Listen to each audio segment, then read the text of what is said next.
Welcome to Not Your Nerdy Neighbor. On this channel, we'll be talking about drinks, food, and some of the finer things in life. I thought I would kick off my YouTube channel with demonstrating what I'm doing for chicken tonight. It's probably one of the easiest pieces of meat to cook on the grill if you do it right and you have a meat thermometer. So tonight, I just got a bag of Tyson chicken, well, chicken wings mixed in, so you have flats and you have drums. And that just came in a resealable bag that was 2.5 pounds. It's in the frozen section, so I just let it defrost in the sink first with some cool water for maybe 2.5 hours during my work day. You could do the same thing in the fridge if you don't work remotely like I do for my job. But what I'm going to be using is I poured maybe a tablespoon to 2 tablespoons, depending on your taste. I always start off with a tablespoon per pound with something like this. Not super strong tasting, but in high amounts it could be too much. This one's just Memphis style barbecue seasoning. And then with a lot of my poultry, I do like to throw in a little bit of lemon juice. I just kind of eyeball maybe half a tablespoon. It's kind of how my mom did it growing up, eyeballing this and that sort of thing.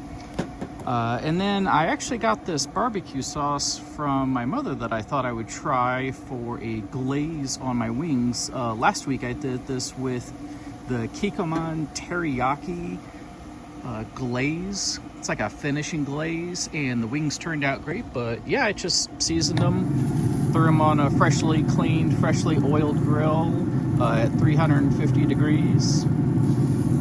So I'll probably flip those every maybe 20 to maybe 15 to 20 minutes to get some nice color on both sides. Make sure the temp is hitting about 160, and then they will continue to cook as you pull them off. There's a bit of post-cook that goes on, so you'll hit that 165 temp and you won't end up with dry wings.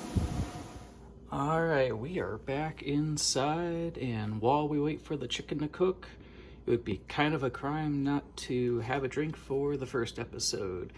And I actually went to my local liquor store recently and found this. Another YouTuber by the name, his channel's How to Drink, had actually had this as a promotional item on his channel and provided a review.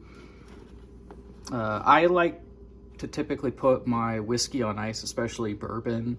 I'll sip it right away after I put the ice in, and then I'll let it sit. It slightly dilutes. Try it again, get some different notes. And on this one, you're trying it for the first time with me.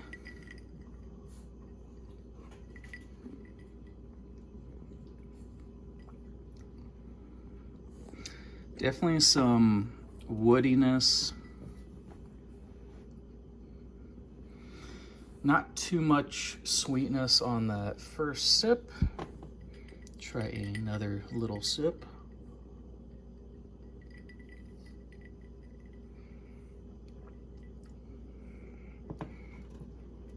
Definitely getting some more caramel notes on the second sip as opposed to the first sip. And this is from Yellowstone. This is 46.5% alcohol. It's 93 proof as it indicates right there. I gotta cheat a little on that. And this is the Select one. It was $36.99 a bottle. Usually I try to stick when it comes to like bourbon. $30 to $40 seems to be kind of the magic spot for good bourbon that doesn't burn the bank. Granted, once in a while I do like to treat myself, but 30 to 40 bucks seems to be a pretty good buy when it comes to above your ordinary like Jack Daniels or Jim Beam or something like that. So, but see if I can catch anything else.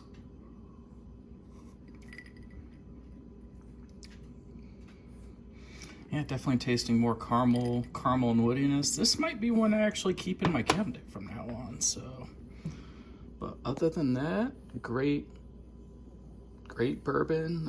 If you really want to, I'm not going to tell you how to drink your bourbon, but this would probably go well with Coke or Pepsi, whatever camp you're in. I'm a little bit of a weirdo. I actually like RC Cola mixed with my bourbon. It's a little different. But other than that, that is what I have for the bourbon, and we will take a look back at those wings a little later.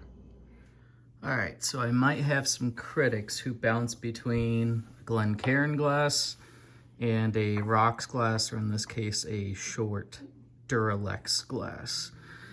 Biggest difference between the two, if you're really wanting to smell more of the notes of whatever you're drinking, whether it be bourbon, tequila, scotch, the flavor profile is a little more intense with a Glencairn glass like this one. Even if you let it sit for a little bit. This one I poured probably 2 minutes ago, so it should be fairly strong. So I'll do a quick comparison between the two, especially if you're not as familiar with the different types of glasses and what they do.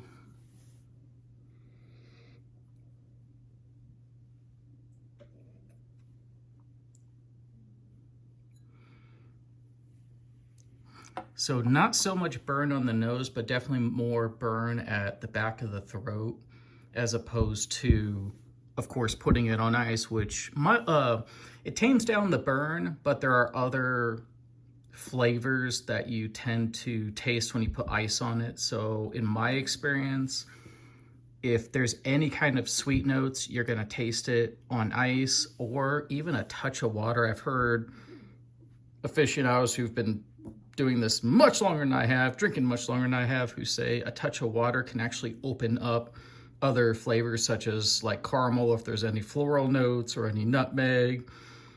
But definitely have both types of glasses around. There's other glasses too, so I do have old-fashioned glasses. However, I did not feel like pulling them out because I thought I would have roughly the same effect with this glass, and I had already poured it. So, but other than that, I would say if you don't have Glencairn glasses, then make a great gift, especially with the holidays coming up. But other than that, this short rocks glass is probably going to be fine for any tasting that you're going to want to do, especially anything I'd say under 60 bucks. You're probably not going to notice too much of a difference from this to this, unless you know what you're looking for and you've tried side by side, you know, the Pepsi challenge test where you're trying two cans that are, you know, wrapped, one's Coke, one's Pepsi. It's not quite that difference. It's more like a difference between Coke Zero and regular Coke. Like, you know, one's sweet, well, the other one is not quite as sweet or sweet in a different way. So, but we will check on the chicken in a bit. All right, we are checking on the chicken. And I'd have to say, I might be a little biased, but those look pretty damn good. Got some decent color on them, got some grill marks, a little light char that'll taste really good. Maybe let them hang out for about 2 to 5 minutes. I'll pull them off, let them rest if I can before my wife and I go after them.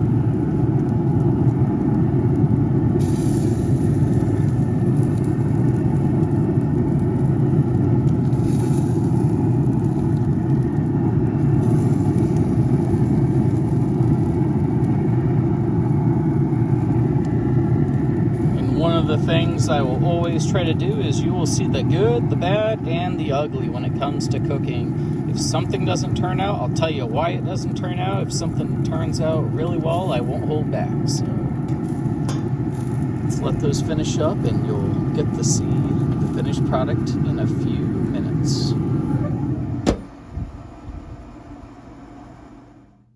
All right, I am back with some finished chicken wings and drummies. So what I'm gonna do now is I'm gonna see how tender they are with the fork. I know it's a little bit of a crime sometimes, but I just wanted to check. And that pulled off with little to no resistance. Perfect on the inside, even a little bit of a light smoke ring because I'm working with a Traeger smoker. But other than that, that barbecue sauce was pretty good.